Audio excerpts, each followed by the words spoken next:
Cuando viajaba en el colectivo que me llevaba de Mateo a Pilar para ir al colegio, a veces viajaba conmigo Ana María Bianchetti, la directora del primario de aquella escuela. Siempre que me veía nos poníamos a conversar y a veces le leía las redacciones que escribía para la señorita Gabriela, la de lengua. Una vez quedó tan emocionada con un cuento que había escrito que los ojos se le llenaron de lágrimas y me dijo: "Vos tenés que ser escritor, vos vas a ser uno muy grande". No sé si soy escritor o no, pero ojalá Ana sepa que ese comentario me marcó para siempre. Capítulo 1, Episodio 1, El Salto. Hoy es 7 de enero del 2025 y como tantas otras veces me dispongo a volver a escribir, sentado frente a aquel cartel que me pide que sea creativo, el que me llevé de souvenir del casamiento de Lucho y Luisina en el 2019. Creo que lo mejor es empezar a contar desde el principio. En 2015, apenas Ramiro se fue a vivir a Madrid, quedó libre el departamento de Recoleta, ese mismo que mis abuelos habían comprado al llegar a Argentina, cuando eran solo dos jóvenes paraguayos y sin hijos, y llenos de esperanza por todo lo que Buenos Aires les prometía. Lo habían alquilado durante décadas desde que se fueron a vivir a Mateu, pero ese año se desocupó y era una oportunidad que yo no podía dejar pasar. Era eso o volver a la casa de mis viejos, precisamente en Mateu. Me mudé sin pensarlo dos veces. Por primera vez en mi vida iba a vivir solo, sin la necesidad de un novio para dividir las cuentas, para cambiar un cuerito o para no sentirme solo. Al poco tiempo todo empezaba a ordenarse. Conseguí mi primer trabajo en blanco, empecé a ganar mejor, compré mis propios muebles y decoré el lugar con mis reglas. Sillas incómodas pero lindas, luces cálidas y aquellas cosas como la cama que me quedé después de la separación. Vivir solo sería una novedad para mí.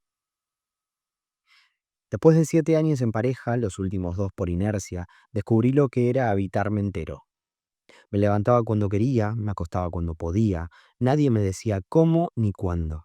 Mi vida social estaba cargada de planes, de abrazos, de cafés, de cervezas, de cuerpos, porque sí, también sexualmente estaba viviendo mi mejor momento.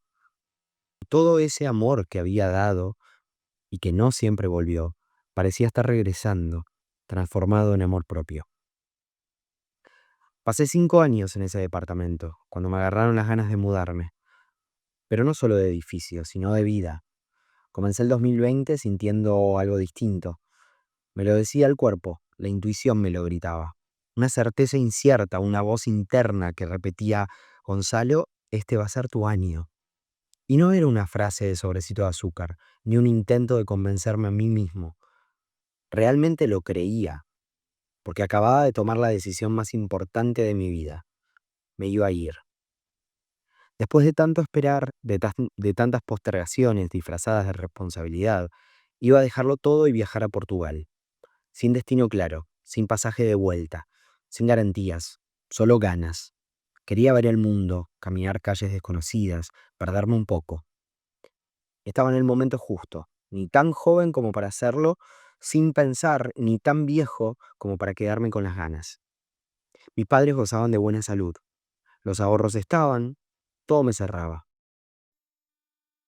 Buenos Aires, a pesar de estar disfrutándola entera, seguía teniendo el perfume de Ramiro, impregnado en todas las calles. Durante nuestros 7 años vivimos en casi todos los barrios. No hay rincón de esta ciudad que no me recuerde a mi vida con él. Quería abandonar esos recuerdos y volver a algún día para sembrar otros, pero definitivamente necesitaba hacer ese corte. Había pensado en Portugal por diferentes motivos. Primero, porque quería comenzar mi viaje en un país que no hable español. Quería experimentar vivir en un país que hable alguno de los idiomas que manejo. Y la verdad es que se me daba bien con el portugués. Además, había elegido el país del bacalao porque supuestamente era un buen destino para ingresar a Europa sin papeles.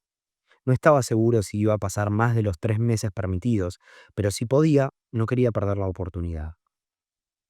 Esa mañana, como todas las mañanas, llegué a la oficina. Me hice un café.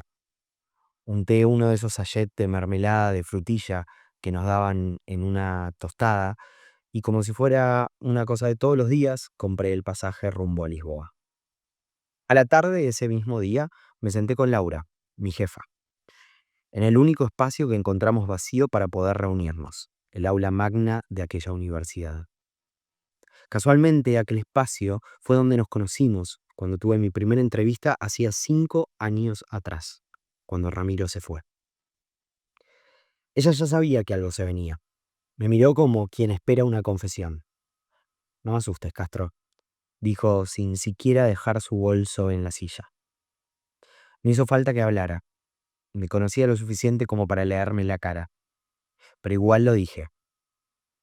Me voy. Le pedí un mes de vacaciones. Le conté que era muy probable que no volviera, que estaba listo para empezar una vida lejos. Mar, vino, aire nuevo, y sí, también miedo, mucho. Pero era un miedo bueno, necesario.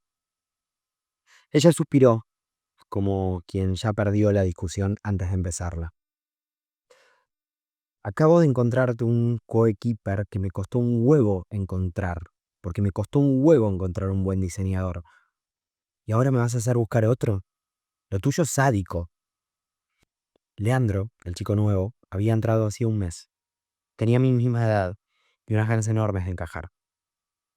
Yo le estaba enseñando cómo funcionaba la institución. Tenía mucho talento y conocimiento técnico, y además tenía ganas, como cualquiera que recién entra a un laburo y todavía no se quemó.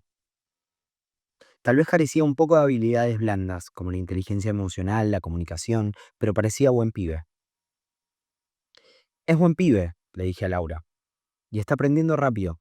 Ya sabe quién es quién, cuáles son los responsables con los que tiene que hablar.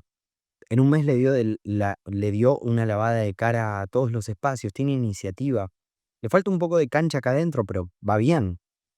Ella no respondió, solo apoyó los codos sobre la mesa, me miró fijo como si estuviera haciendo el inventario emocional de los últimos 4 años ahí y me dijo, vos sabés que no sos reemplazable, ¿no? No se trata de reemplazarme, Lau, se trata de soltar, y te lo dije siempre. A veces hay que soltar.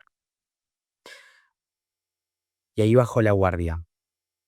Me dijo que me quería, que era un guacho, que estaba enojada, pero orgullosa. No lloró, ni un poco. No hacía falta, ya estaba todo dicho. ¿Y te vas ahora? ¿Con esa cosa dando vueltas? En junio me voy, Lau. ¿Qué puede pasar? Spoiler alert. Todo. Esa escena, esa escena la guardo con un, esa escena la guardo como un umbral. Una puerta que se cerraba con amor para abrir otra que no sabía dónde me iba a llevar. Yo creía que lo más difícil ya había pasado, que lo había dejado todo para perseguir un sueño, pero no sabía que estaba a punto de empezar la etapa más intensa de mi vida.